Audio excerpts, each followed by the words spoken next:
Il me semble que tous ces millefeuilles du temps, du travail un peu différent, des chemins, des rencontres, des doutes, des choses qui sont un peu ratées aussi, des impasses. Hein. Il y a beaucoup d'impasses forcément dans une vie, il y a plein d'impasses. Je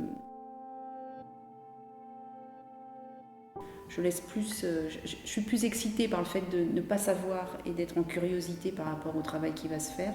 Ça, c'est plus excitant pour moi que de tout border. Ça se passe en deux temps, c'est-à-dire c'est complètement dissocié. Le moment où je réalise est distinct totalement de comment il va être montré et à qui il va être montré et pourquoi. J'aime bien préserver ce moment uni. Enfin, voilà, c'est un peu une bulle. Et c'est-à-dire quand je travaille, c'est seul. Et, et quand je travaille pour montrer, c'est avec d'autres. J'aime bien être accompagnée, j'aime bien les propositions des curateurs, je discute beaucoup avec mon galeriste. Enfin, là, je trouve que la partie d'échange, elle est importante.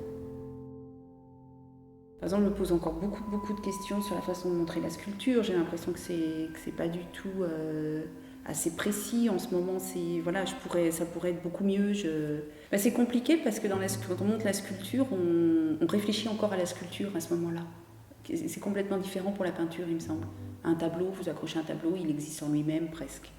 Même les vis-à-vis, même les à côté, on peut les oublier.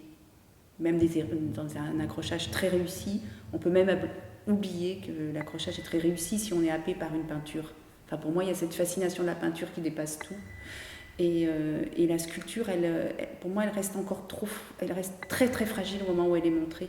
Parce que la relation au sol, la relation à comment on la découvre, le parcours, le dos, les à côté, enfin la lumière, c'est à chaque fois rejoué, quoi.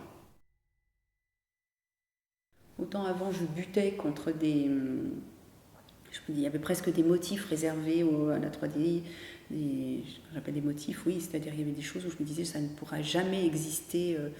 Et puis là, regardez là par exemple, il y a cette sculpture qui s'appelait Derrière les paupières, donc cette personne avec les mains devant les yeux. Après, c'est devenu une série de peintures.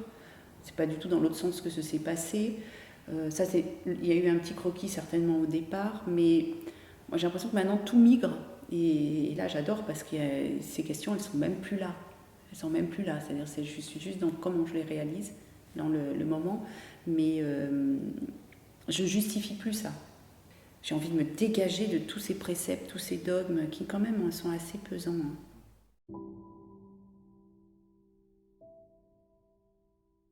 En réalité, c'est ça qui me tient, parce que je me refuse même de faire des croquis préparatoires, parce que sinon j'ai l'impression d'abord, souvent c'est moins bien, et puis j'ai l'impression d'être inféodée à ce croquis, c'est-à-dire de ne plus être dans la vraie présence, et ça me... c'est déjà un peu mort, quoi.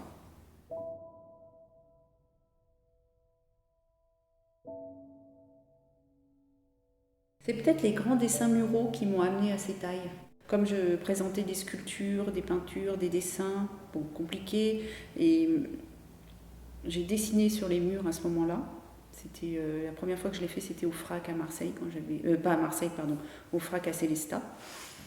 Et là, j'ai vraiment expérimenté le très très grand format qui était vraiment lié à l'espace du mur qui m'était donné. Il y avait des murs qui faisaient 25 mètres, 8 mètres de hauteur, donc tout d'un coup on fait éclater tous les repères des formats des papiers, des formats des châssis, et là j'ai senti que c'était fort, parce que moi-même je voyais les choses en fragments, c'est-à-dire que j'étais plus du tout je dominais plus que ce que je fabriquais. J'étais un petit bout là qui avançait comme ça, et celui qui regardait se déplaçait aussi dans le dessin. J'ai aimé assez fortement ça, c'est-à-dire d'avoir les deux. C'est-à-dire qu'au moment où il y avait une relation entre la façon de le faire et la façon de le percevoir. Et ça éclatait complètement les distances, les habitudes de format. Et de plus en plus, le pinceau aussi, je travaille au pinceau, donc c'est vrai qu'il y a l'encre, le pinceau, le fait de bouger, de se déplacer, ça m'intéresse beaucoup.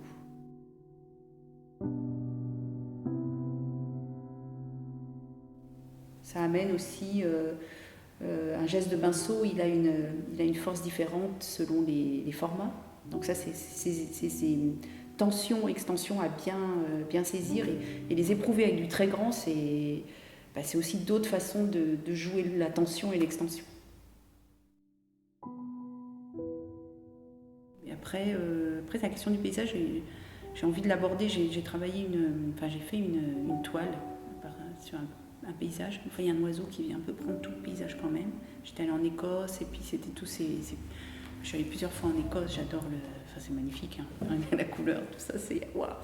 Et puis en Irlande aussi, donc c'était voilà tous ces paysages. Moi j'aime bien les paysages du Nord, très clairement, voilà, la lumière du Nord et puis la présence de l'eau aussi, beaucoup d'eau, beaucoup de profondeur, beaucoup de choses on ne sait pas trop, des brumes, enfin bon, il y a la netteté, l'indécision, les couleurs froides, peu de lumière, mais une lumière très belle. J'ai l'impression que c'est aussi lié aux yeux, quoi. Moi j'ai l'impression que j'ai envie de voir de plus en plus de lumière, mais pas de lumière dure, hein, éclatante. Hein. Ça j'aime pas du tout, mais des vraies lumières où on cherche en même temps, enfin... C'est la question du regard, de toute façon, la peinture. Je crois que des fois, on a tendance à oublier que c'est la question du regard.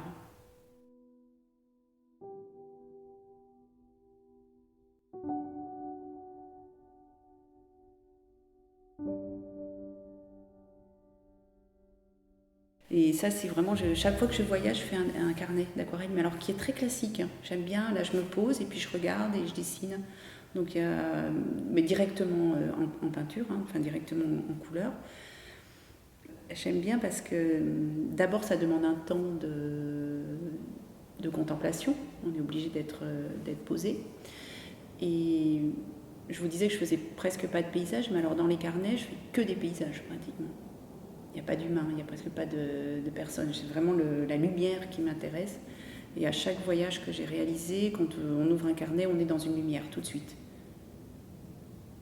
C'est aussi le plaisir de se souvenir du moment. C'est très fort quand on dessine. Le moment, il est réactivé chaque fois parce que c'est un temps qui a été un peu long. Il y a eu une concentration importante quand même.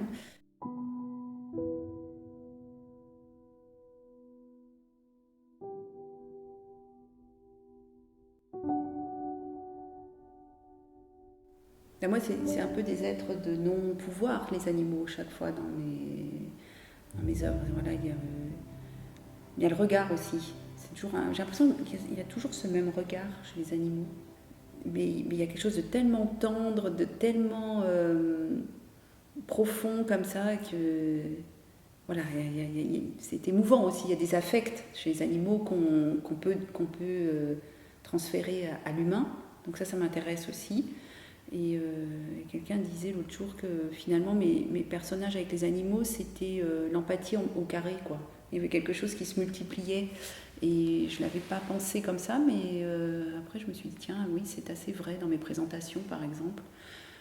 Et c'est aussi ce qui traverse culturellement aussi depuis les contes du Moyen-Âge, l'iconographie de l'animal, d'un point de vue païen ou pas d'ailleurs, ou même religieux, l'animal est extrêmement important. Moi, ça m'a nourri aussi dans tout ce que j'ai vu dans la peinture. Et puis j'ai vécu à la campagne, enfin jusqu'à l'adolescence j'étais en montagne, hein, à la campagne, et donc on vivait avec pas mal d'animaux. Donc c'était assez normal de vivre avec des lapins, des ânes, des chiens, des chats, des poules. Enfin bon, pour moi c'était normal quoi, d'être avec les animaux.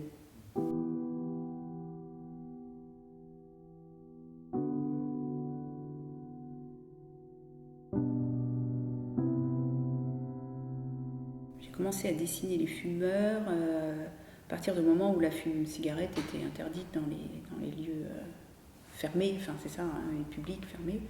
Et du coup, je trouvais que c'était presque, quand on parlait tout à l'heure de l'art et de la politique, là c'est une façon aussi un petit peu sociale de dire des choses, enfin, c'est à ce moment que ça se passe.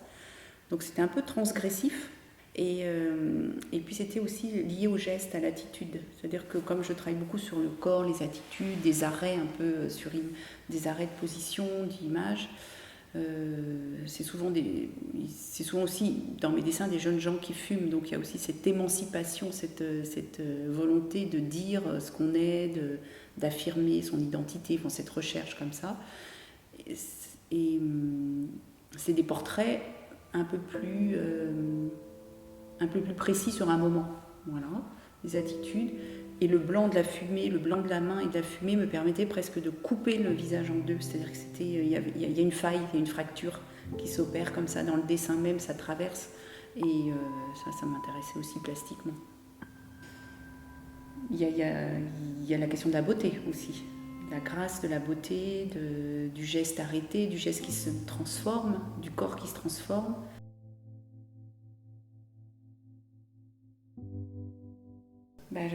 D'abord, j'aime le silence, ça c'est sûr. Non, j'ai besoin de silence, moi c'est vraiment. Puis alors, plus ça va, plus j'ai besoin de silence. Je me dis, je suis dingue. Parce que ça va être compliqué. Ça va être compliqué dans cette société où tout est bruyant. La ville est de plus en plus bruyante. Et ça nous empêche de penser, quoi. J'ai l'impression qu'on ne pense plus. Et je trouve que la peinture, c'est un espace de pensée, la peinture. Enfin, pour moi, regarder la peinture, c'est un espace de pensée, d'émotion et de pensée, et que ma peinture soit silencieuse, ben voilà, j'aimerais bien. Il n'y a pas de décor, il y a presque pas de décor, en tout cas ils sont assez isolés, comme ça décontextualisés, et je trouve qu'il y a beaucoup de peinture qui est très bavarde, et pour moi ça ne me convient pas du tout. Je ne me reconnais pas du tout dans ces courants de peinture, où il y a beaucoup de scènes racontées, il y a beaucoup de choses dites, il y a beaucoup de détails. J'aime Matisse pour ça, par exemple. Voilà, c'est très clair. Quelqu'un qui se dégage, qui parle. Le décoratif est là, mais waouh, il s'ouvre. Je me dis, c'est incroyable. Non, mais oui. Mais ça, c'est vraiment un stade au-dessus, je pense. Pour arriver là, waouh, c'est vraiment une. Alors là, c'est la forme, la couleur, le trait, tout est en même temps. Et tout est définitif aussi quand c'est fait. Quand vous découpez, là, il n'y a pas de repentir. Il est totalement allé au bout de quelque chose. Et waouh, c'est incroyable, quoi.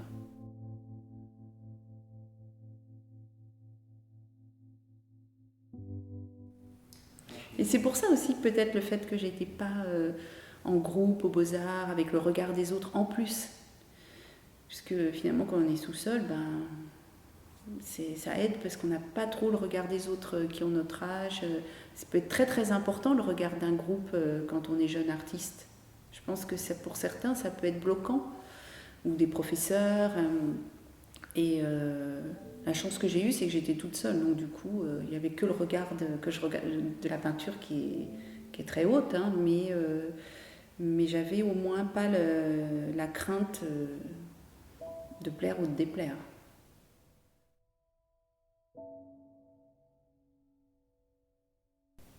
Faire migrer les motifs et puis ne pas avoir cette crainte-là, quoi.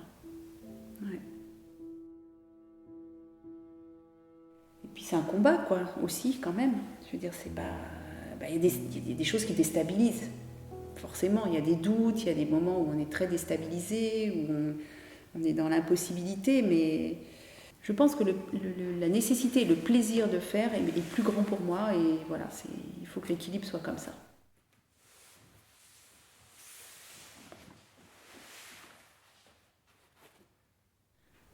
Pour moi, il y a cette nécessité d'être aujourd'hui, en tout cas d'être dans le monde. Il y a un rapport entre l'art et le politique qui est fort, mais moi, j'ai pas un engagement militant ni collectif par rapport à ces questions.